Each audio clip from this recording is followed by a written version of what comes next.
چھوڑ دیں اس دنیا کو۔ میرے پیارے بہن بھائیوں، کچھ نہیں رکھا ہے اس دنیا کے اندر۔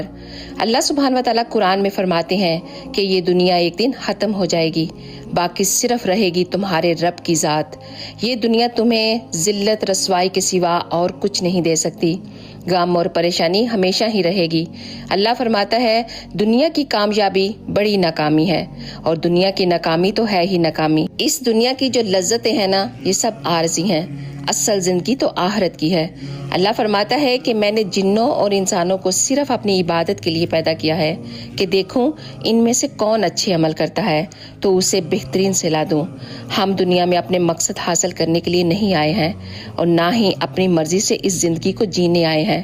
فرمایا ایک اللہ چاہی زندگی ہے اور ایک من چاہی زندگی ہے، اور جو شخص بھی اس دنیا میں رب چاہی زندگی گزار کر جائے گا نا، تو کل قیامت والے دن پھر اس کی من چاہی زندگی ہوگی۔